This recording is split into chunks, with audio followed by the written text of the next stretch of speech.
Sekarang bahasan kita, setelah selesai tahajud, ini dalilnya. Apa yang dilakukan oleh Nabi? Sunnahnya. Pembahasan pertemuan yang lalu selesai tahajud. Sekarang setelah tahajud selesai ditunaikan, apa yang dituntunkan oleh sunnah Nabi untuk kita lakukan menjelang sholat fajar yang akan kita tunaikan. Baik. Saya akan tuliskan sejenak, membagi waktu di malam hari supaya ada gambaran kepada kita. Bismillah. Bapak Ibu sekalian, malam umumnya itu dibagi ke dalam 3 bagian atau 3 nama, ya, tepatnya 3 nama. Satu, ada yang disebut dengan lail, al-lail.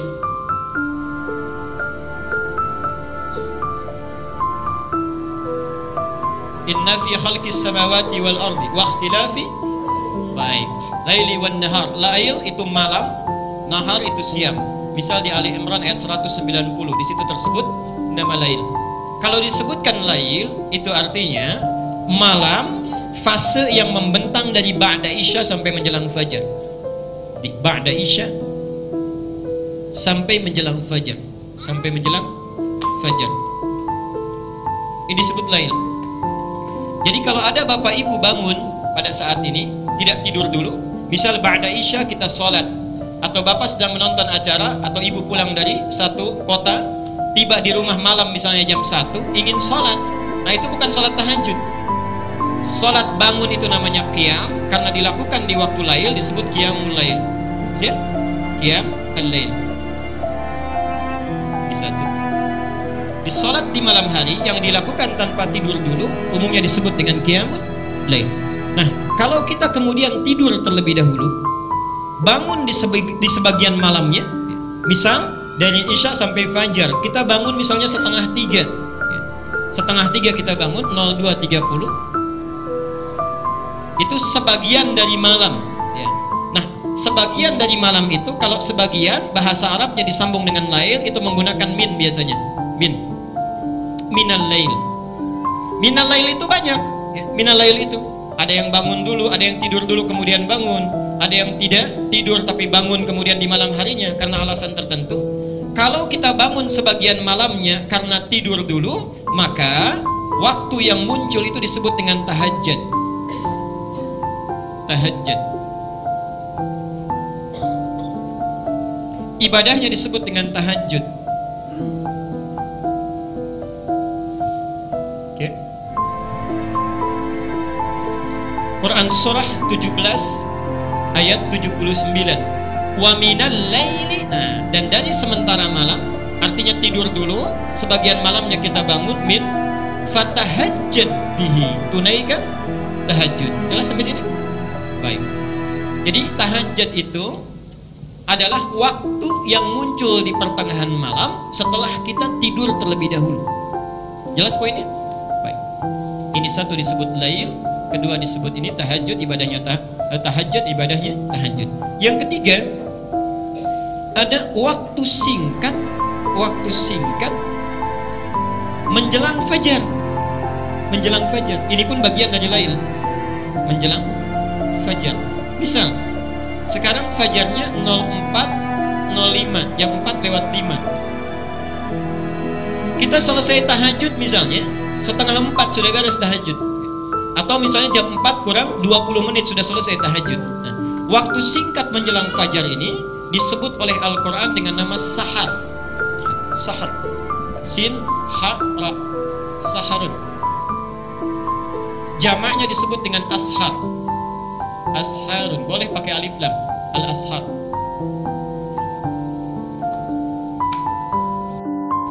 Waktunya disebut sahar. Jamaknya adalah ashar, ya. Kurang lebih barangkali 20-30 menit menjelang fajar, ya. Masuk pada kategori ini. Nah, mohon maaf, aktivitas yang dilakukan di waktu ini disebut dengan sahur. Itu aktivitasnya. Karena itu di hadis, ya, ada redaksi makan apa? Sahur. Maksudnya makan yang dilakukan di waktu sahar. Mau kita makan, mau istighfar, mau apapun, aktivitasnya disebut dengan sahur. Kenapa Nabi menyebut makan sahur? Memberi isyarat kepada kita, kalau makan saat akan puasa jangan terlalu awal.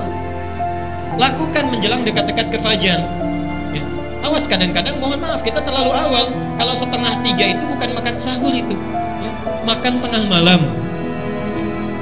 Ini banyak hikmahnya. Kata Nabi, tasaharu fa inna fis sahuri barakah, ada berkahnya.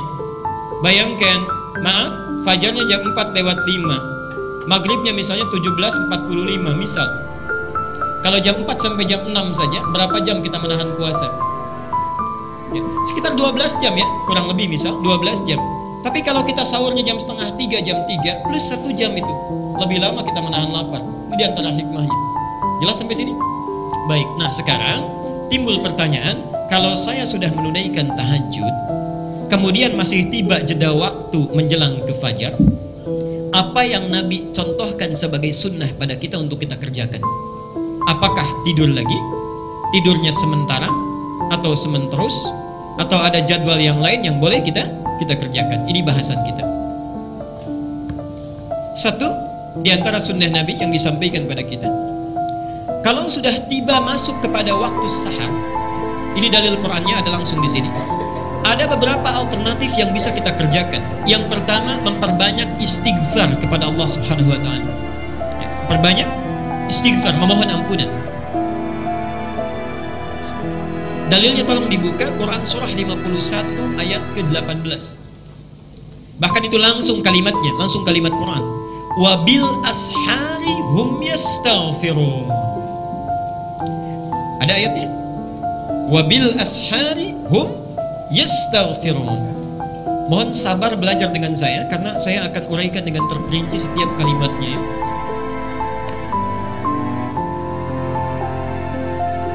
Perhatikan sini.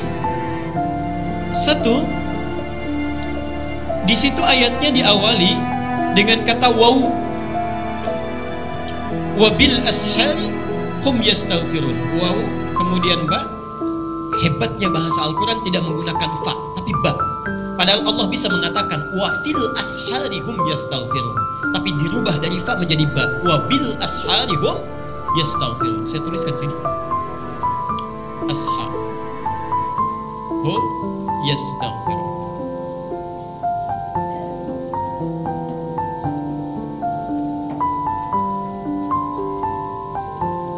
Wa di sini menunjuk kepada waw ataf.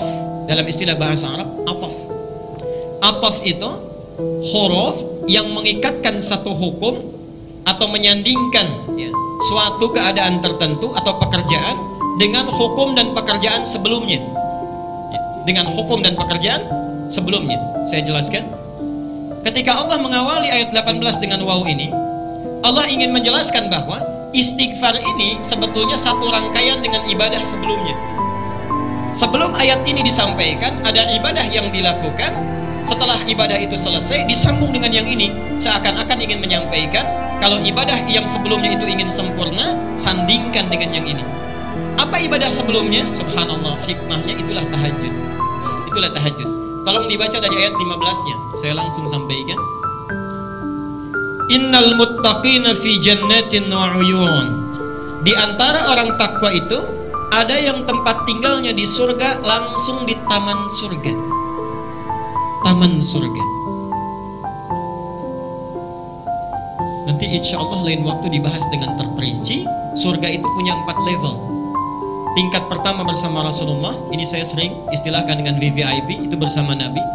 Yang kedua, VIP, ini taman surga, tingkat kedua. Yang ketiga, surga yang luasnya seluas langit dan bumi. Subhanallah. Kelas bisnis itu ada di Quran surah Ali Imran ayat 133 dan 134.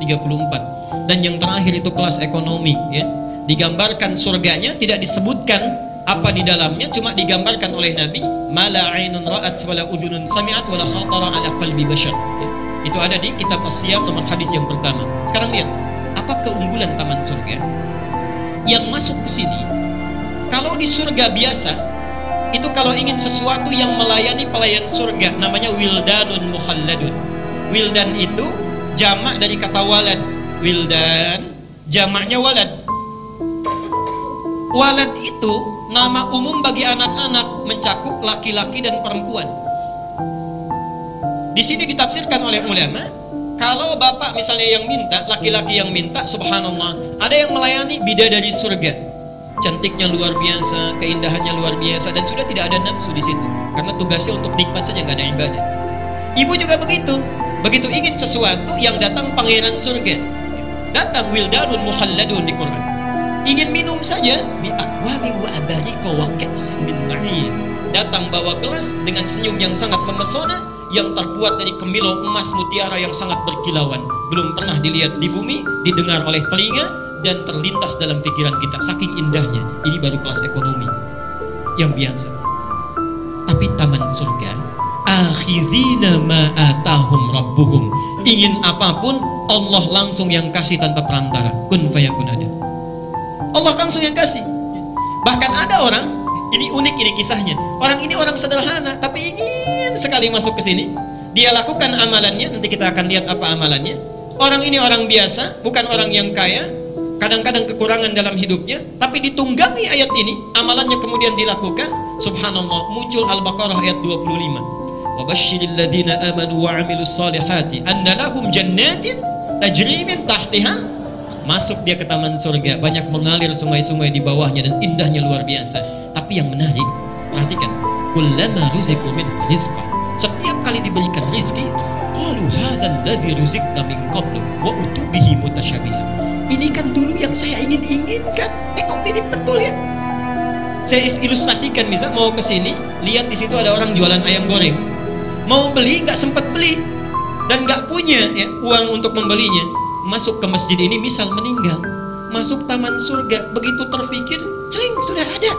Mirip ya seperti dulu yang diinginkan. Itu taman surga dan tanpa perantara, Allah langsung yang memberikan. Mudah-mudahan kita bisa masuk ke dalamnya. Tidak cukup dengan amin, tapi kita lihat dulu amalannya apa. Yuk, kita lihat, tunggangi amalannya baru amin. Baik? Apa amalannya? Kanu qabla dzalika muhsinin, saat di dunianya penghuni taman surga itu orang-orang baik. Apa amalannya? Kanu qalila minal laili ma yahja'un. Orang-orang ini qalilan, sedikit sekali, ma yahja'un, tidurnya sedikit tidur. Subhanallah. Ini sudah senyum-senyum nih, pertanda ada situasi yang tidak menentu. Memang tipis bedanya, ini sedikit tidur, ini sedikit-sedikit. Lihat sini, qalilan minal laili ma yahja'un. Ayat ini bisa dibaca dengan dua waqaf, bisa berhenti di kanu qalila, artinya penghuni ini nggak banyak. Kalau kita baca berarti wakaf jadi qalila, penghuninya nggak banyak, kalangan elit ini sedikit. Minal laili ma yahja'un, amalannya ini. Tapi kalau kita teruskan, peluang lebih lebar. Kanu qalilan minal laili ma yahja'un. Mereka itu kanu, amalannya qalilan minal laili ma yahja'un, sedikit tidurnya, banyak tahajudnya. Tidak cukup dengan tahajud, wa, karena itu menggunakan wa. Wabil ashari hum yastaghfirun. Selesai menunaikan tahajud, tenang sebentar, lihat hebatnya, tidak menggunakan fa tapi menggunakan waw, wa. Kalau fa itu artinya nggak ada jeda ya, fabil ashari, fa artinya selesai tahajud langsung istighfar. Ini tidak. Kenapa menggunakan waw? Karena barangkali setelah dia tahajud ingin rehat sebentar, ingin tenangkan diri dulu, ingin membaca doa yang lain, baru kemudian menggunakan wa. Karena itu hurufnya waw, harfu atfin ma'ahaddin, huruf ataf yang memberikan jeda, bisa 5 menit, bisa 3 menit, bisa 7 menit, karena itu menggunakan waw. Kemudian ba, wabil ashari, tidak pakai fa. Kalau menggunakan fa itu artinya istighfar saja biasa. Tapi kalau menggunakan ba itu harful ilsaq, harful ilsaq yang melekatkan, mendekatkan sesuatu kepada kita. Jadi orang ini membaca istighfarnya bukan di lisan saja, tapi dihadirkan makna istighfar ke dalam dirinya, dirasakan, dosanya dipahami, diingat-ingat betul. Karena itu menggunakan ba, itu bukan istighfar biasa. Jadi kalau Bapak Ibu ada isyarat di ayat ini, kalau kita ingin mendekat kepada Allah, jangan cuma banyak kuantitasnya disebutkan, subhanallah, subhanallah, alhamdulillah, Allahu akbar. Tidak. Yang diinginkan setiap disebutkan, pahami maknanya. Kemudian ukur ke dalam diri kita, dosa, berapa banyak dosa yang sudah kita kumpulkan. Perhatikan indahnya Allah, nanti saya sebutkan hadis kuncinya. Ini di sini dulu ya. Ba. Jadi kita membaca istighfar itu, kenapa menggunakan huruf ba, harful ilsaq? Ada isyarat jangan cuma dibaca, tapi hadirkan maknanya ke dalam diri kita. Kenapa ini penting? Al-Muzammil ayat yang ke-6. Ya.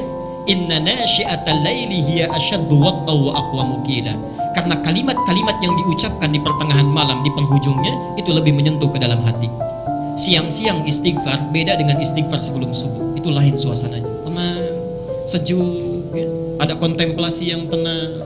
Subhanallah. Teruskan. Ini sudah ashar. Tadi ashar itu bentuknya jama' atau tunggal? Jama', tunggalnya ini sahar. Ini singularnya tunggal, ini jamaknya plural. Ini menunjuk pesan bahwa orang ini istighfarnya tidak cuma 1 kalimat, 2 kalimat, bukan 1 detik, 2 detik, bukan 1 menit, 2 menit, tapi seakan-akan mengisi waktu luangnya setelah tahajud, memaksimalkan ini sampai tiba fajarnya. Banyak istighfarnya, banyak, karena dia merasa dosanya pun tidak sedikit. Saya mohon maaf, ini dari bangun tidur sampai hari ini jam 9 kurang ini, ada tidak di antara kita yang tidak berdosa? Pasti ada itu, pasti ada. Minimal pikiran kita sudah keliru.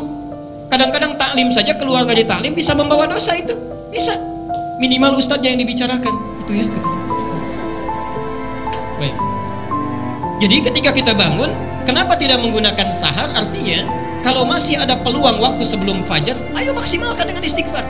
Jangan tunda waktu ini dibuang untuk yang tidak bermanfaat. Ayo ingat dosa kita, kumpulkan.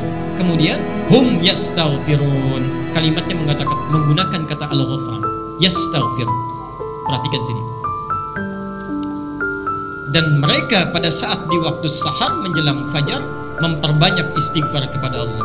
Sifat kesalahan manusia itu umumnya ada 4 sifat. Ada 4 sifat. 1, kesalahan yang belum tentu mengandung dosa. Dia salah tapi belum tentu berdosa, ya, belum tentu. Itu disebut dengan khata. Khata'un. Jamaknya kalau salahnya banyak khataya. Khataya. Misal, jadwal ta'lim jam 8. Saya datang jam 8 lewat 5. Salah tidak? Salah. Dosa tidak? Belum tentu. Kalau di jalan macet mau bilang apa lagi? Ya? Misal ya, jadi kesalahan belum tentu mengandung dosa, itu khataya. Diturunkan sifat Allah untuk memaafkan kesalahan ini sekalipun belum ada dosanya. Namanya al-afwu. Al-afwu. Kesalahan ini bisa muncul, mohon maaf ya, karena lupa atau karena salah ya. Ada lupa, ada salah.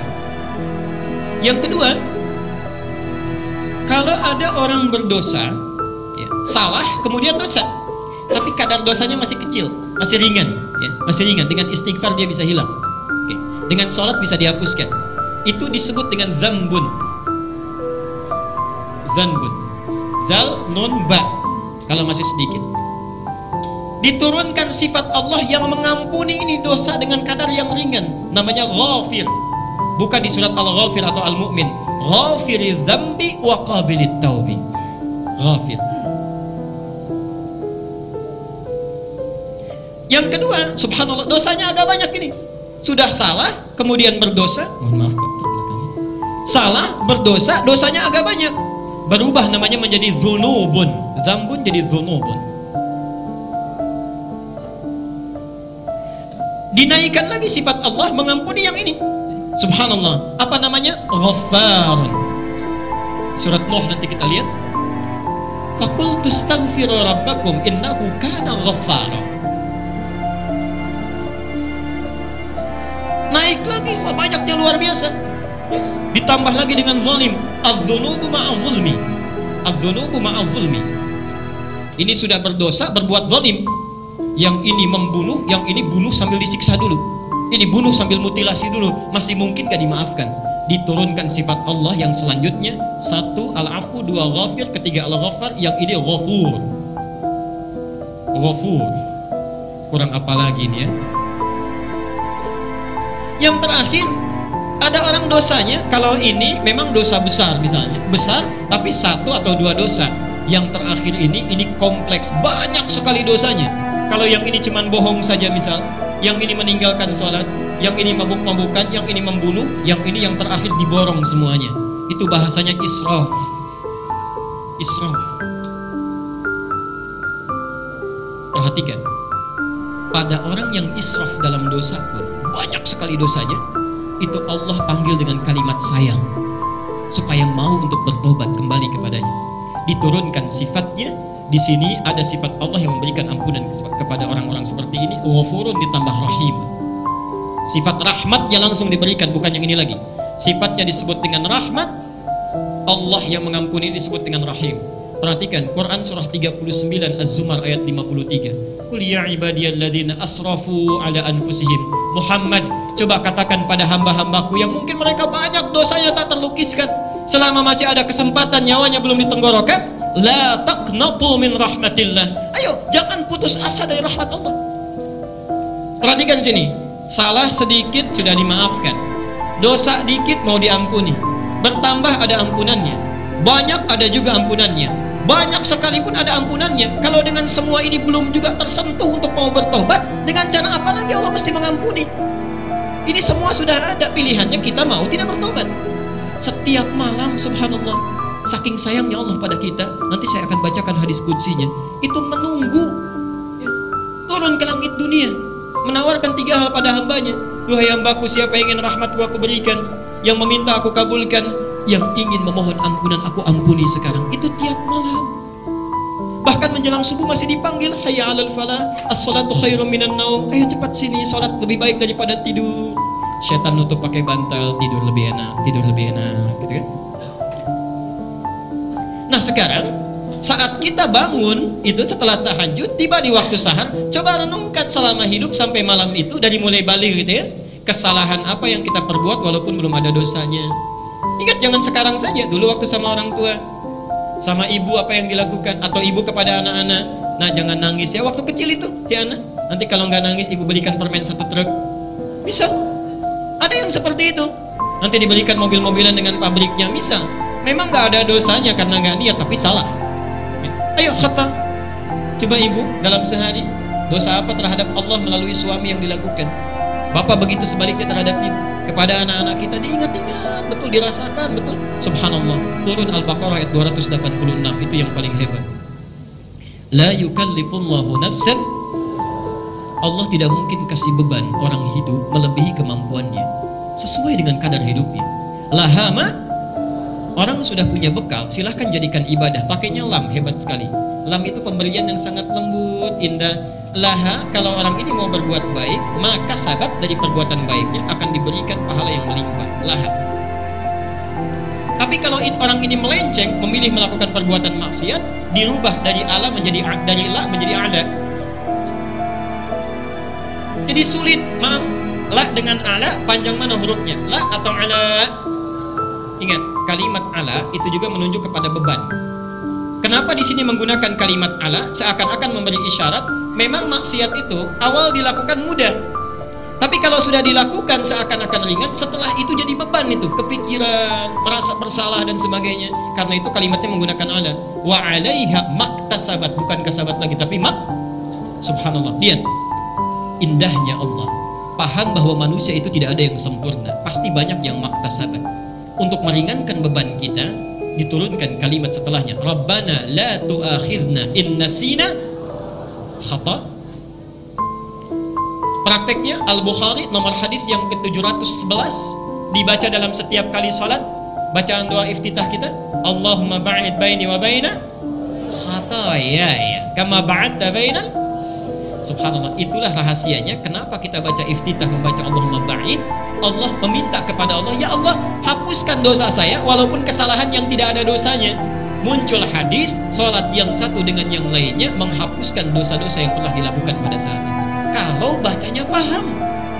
Kalau sedang sholat yang dibaca Allahumma ba'id, pikirannya kearisan, itu gak akan dapat ya, gak nyambung. Rabbana la tu'akhidna in nasina au akhtana, Rabbana wa la tahmil isran kama hamaltahu 'alal ladzina, itu adalah dzambun wa dzunubun wa dzulmun. Rabbana wa la tuhammilna ma la ta, itu israfun. Perhatikan, diturunkan sifat Allah seluruhnya. 1, fa'fu, al-'afwu, memaafkan yang khata. wa'fu anna. Kemudian waghfir lana, ghafir, ghafar, ghafur. Kemudian warhamna, rahim. Kurang apa lagi? Anta maulana fangsurna 'anil qaumil. Subhanallah. Kalau ditawarkan tiap hari Allah menunggu, sudah dipanggil, ditunggu-tunggu mau diampuni, kitanya nggak datang, kurang apa lagi perhatian Allah? Jadi wajar kalau Allah tuh maha sangat marah itu. Maha marah kalau di akhirat ada orang nggak mau tobat. Jelas ya? Kita teruskan dulu sebentar, nanti kita berhenti di jam 9 untuk diskusi barangkali. Yang kedua, memperbanyak doa. Memperbanyak doa.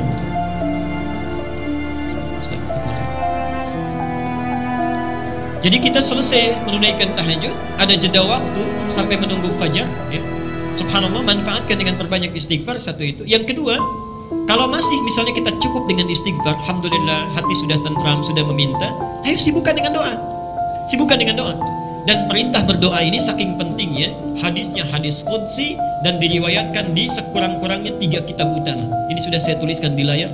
Di Al-Bukhari nomor hadis 1145, bisa kita lihat. Di Muslim nomor hadis 758, dan di Abu Daud nomor hadis 1315. Jangan khawatir yang membawa flash disk, nanti saya berikan, silahkan saja mau di copy, saya tidak punya hak cipta. Silahkan ambil, baca, sampaikan pada keluarga sehingga ibadah kita bisa sempurna dan bersama-sama dilakukan. Lihat hadisnya.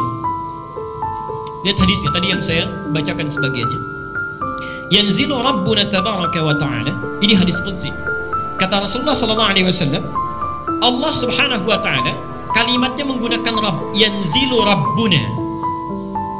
Sedikit pelan-pelan ya. Ada nazala, ada habata. Ada nazala, ada habata, itu lain. Baca Al-Baqarah 38, maaf. Al-Baqarah 38. Ya, ini mana Qur'annya ini? Qul nahbitu minha jami'ah. Qul nahbitu, ihbitu. Jadi turun itu ada habata, ada nazala, lain.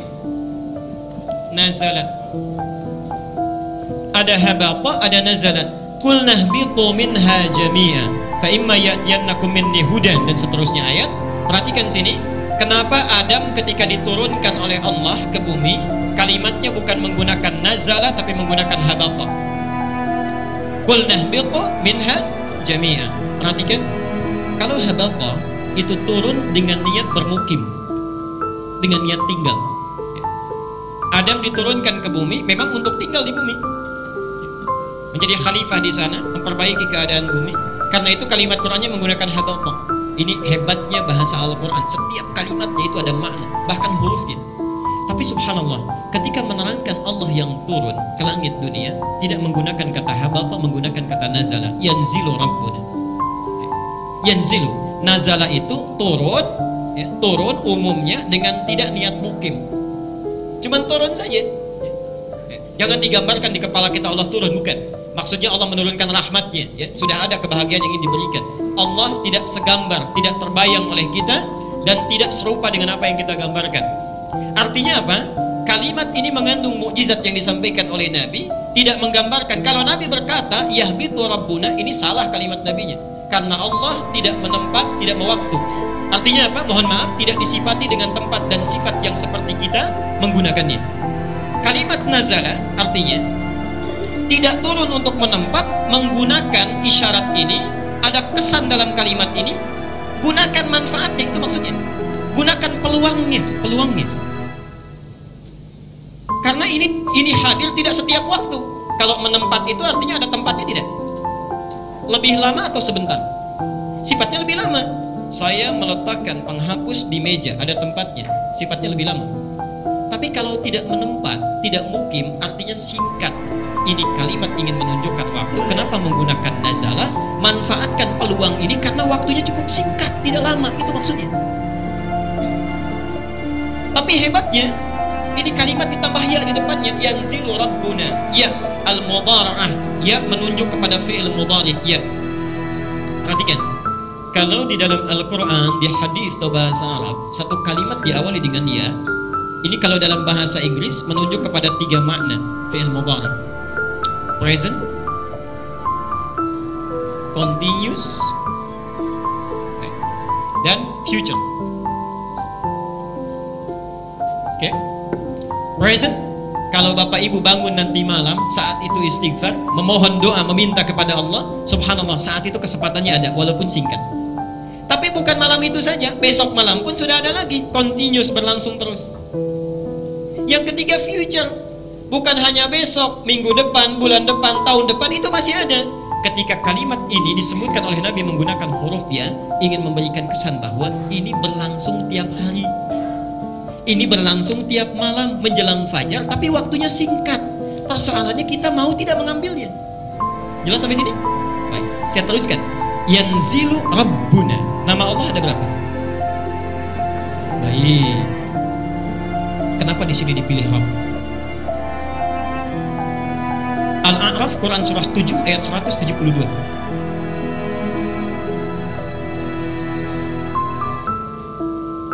Agak sabar ya sebentar. Al-A'raf, Quran surah 7 ayat 172. Tafsirnya, catat, tafsirnya, syarahnya, hadis yang paling mudah saja, Al-Arba'in An-Nawawiyah, nomor hadis yang keempat dari Abdullah bin Mas'ud. Perhatikan di sini. Di dalam surah Al-A'raf ayat ke-172, ketika Bapak Ibu kita semua sedang berada di alam kandungan, di rahim ibunda kita, itu sudah ada dialog kita dengan Allah. Ditanya oleh Allah, alastu birabbikum? Qalu bala. Perhatikan poinnya, birabbikum. Nama Allah itu kan banyak, kenapa tidak menggunakan Rahman? Bisa Allah mengatakan alastu birahmanikum, alastu birahimikum, alastu bimalikikum. Kalau yang namanya Tuhan kan berkuasa raja ya, subhanallah. Tapi yang dipilih oleh Allah di sini kalimat Rabb. Rabb ini asalnya dari kalimat tarbiyah. Tarbiyah.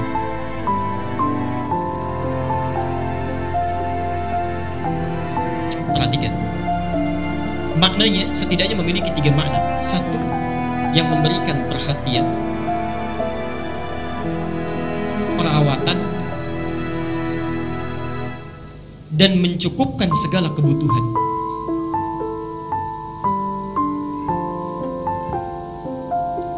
Kalau sifatnya sementara, misal kita kan tidak abadi hidup di dunia ini ya. Orang tua memperhatikan anaknya, merawat dengan baik, dicukupkan kebutuhannya. Kalau sifatnya sementara disebut dengan murabbi. Murabbi. Pernah dengar istilah murabbi? Ini ada murabbi saya, maksudnya yang melihat saya, memperhatikan saya, merawat saya. Orang tua itu murabbi kita. Perhatikan. Tapi kalau sifatnya tanpa batas, abadi, tidak tersekat dengan sesuatu hal apapun, dirubah dari murabbi menjadi Rabb. Kalimatnya tidak panjang tapi berbentuk pendek karena dia tidak disekat oleh apapun, dan cepat pemberiannya. Seakan-akan ketika kita ditanya oleh Allah, siap tidak kamu mengakui saya sebagai Tuhan yang nanti selama hidup akan saya perhatikan perjalanannya, saya rawat supaya kamu tidak gelisah. Kalau kamu salah saya ampuni, saya maafkan. Dosa saya ampuni. Kalau kamu butuh sesuatu saya berikan rezeki. Diatur oleh Allah semua. Kalau ibu ada yang menawarkan seperti itu atau bapak, silahkan. Mau apa saja saya berikan. Salah saya maafkan. Ingin apapun saya coba penuhi. Mau tidak? Pikir panjang atau pendek? Saya yakin tidak mikir. Karena kalau fikir, ya, fikir agak pendek itu disebut dengan na'am dalam bahasa Arab. Ya, tapi masih mikir. Kadang-kadang mengeluh. Contoh, ada seseorang kita panggil anak kita, nak coba kesini, coba kamu bersihkan kamar mandi. Iya mak, tapi di hatinya dulu baru saya mau main. Itu na'am. Na'am iya, tapi masih merenungkannya.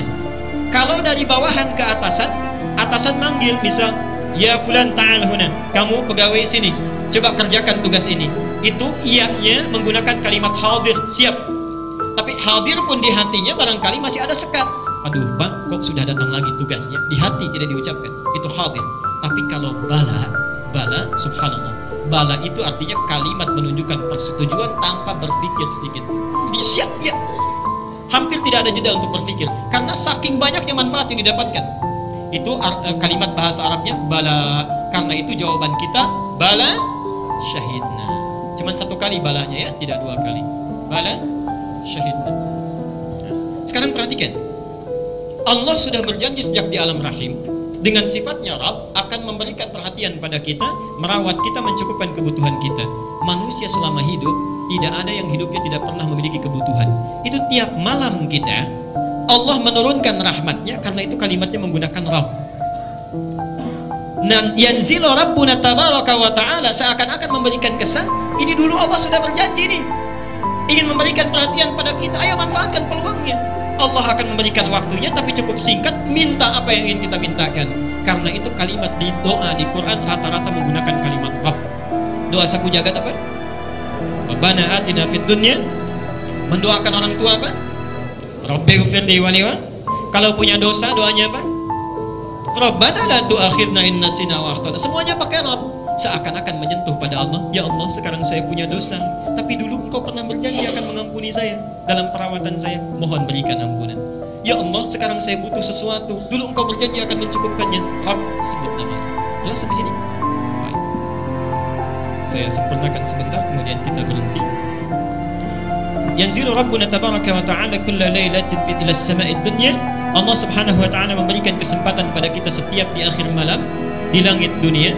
Hina yabqa thuluthul lailil akhir yaqul, sampai perhatikan waktu ini dimulai di akhir dari sepertiga malam. Tadi waktu sahar ya. Akhir sepertiga malam, di akhir sepertiga malam di waktu sahar. Jadi waktu singkat menjelang fajar. Saya mohon mulai malam ini jangan sampai lewat ini waktunya ya. Apa yang disampaikan oleh Allah?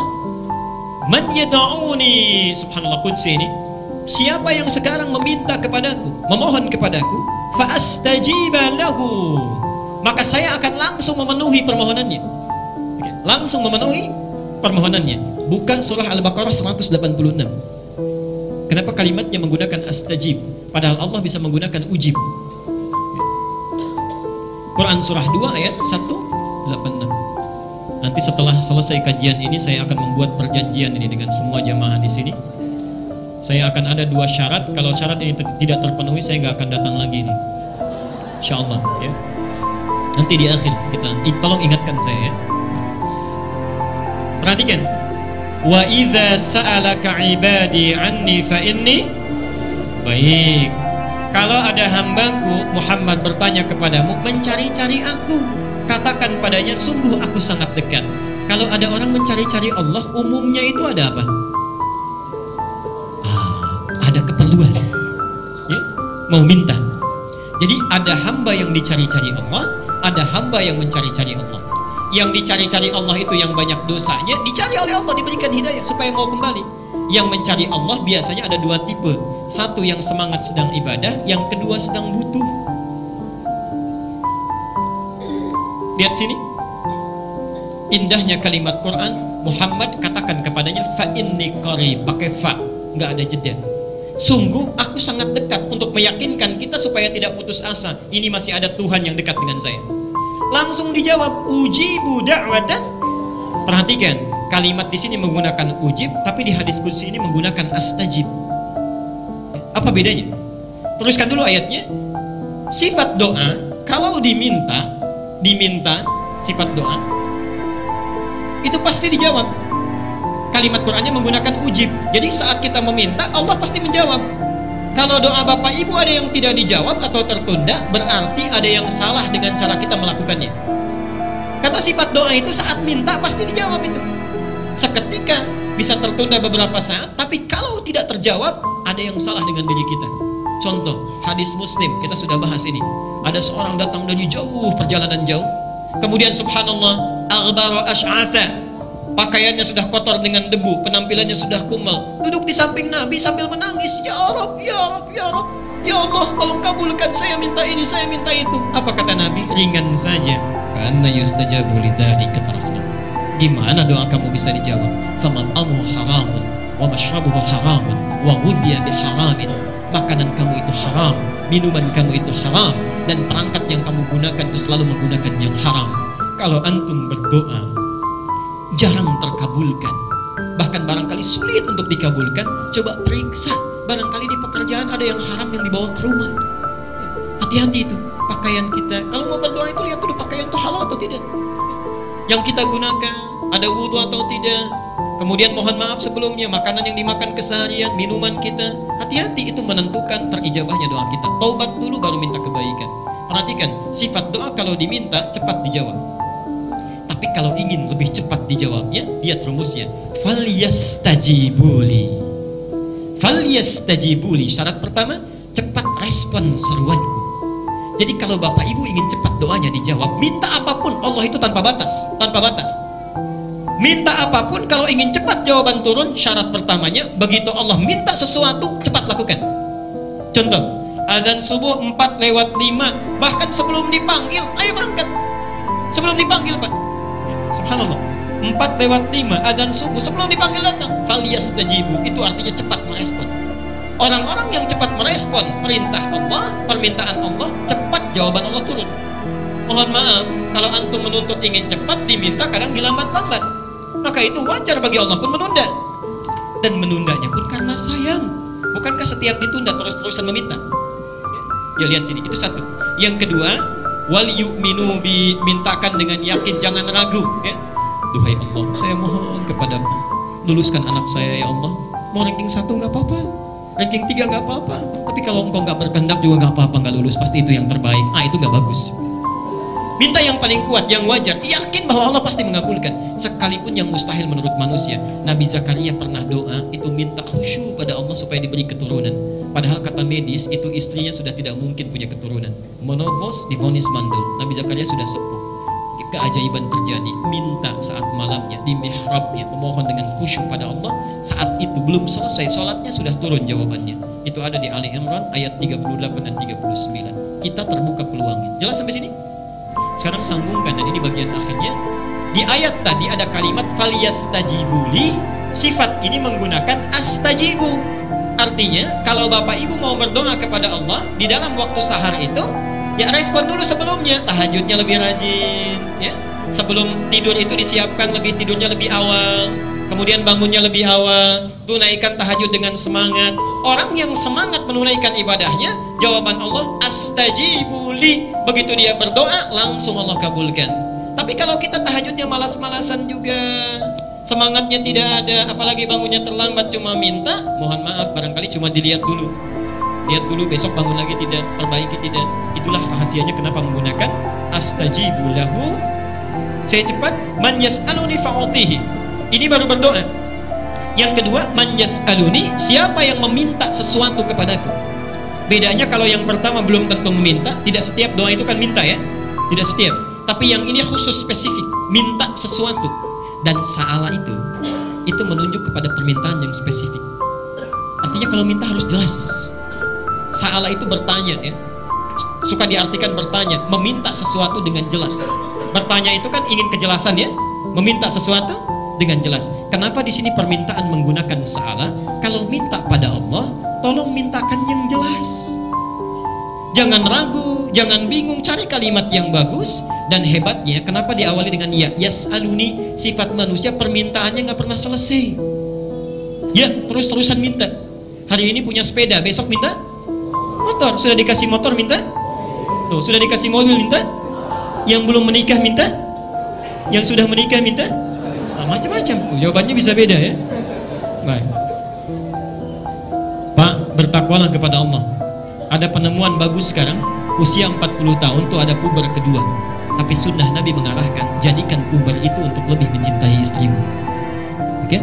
Bukan mencari rumput tetangga yang lebih hijau. Oke? Biar gitu. Saya sudah berikan bukunya di pertemuan yang lalu. May yastaghfiruni fa'aghfirullah. Ini sudah saya terangkan, siapa yang beristighfar kepadaku, maka aku akan mengampuninya. Bapak Ibu sekalian, saya berhenti dulu di sini supaya tidak terlampau banyak dan kebingungan kita mengamalkannya. Jadi singkatnya, yang pertama saat kita bangun di waktu sahar setelah tahajud, kita sibukkan diri kita dengan beberapa amalan. Dua yang sudah saya bahas. Satu, perbanyak istighfar kepada Allah, ingat dosa-dosa kita dengan seluruh rangkaian yang telah tadi saya sampaikan. Yang kedua, perbanyak doa, memohon kebaikan kepada Allah dari setiap persoalan yang kita bawa. Jangan hilangkan kesempatannya karena itu datang tiap malam, ya. Jadi persiapkan malam ini, rencanakan sekarang, pasang alarm sebelum kita bangun, kemudian bangun lebih awal dan siapkan permohonan kita catat supaya kita bisa bermohon dengan baik.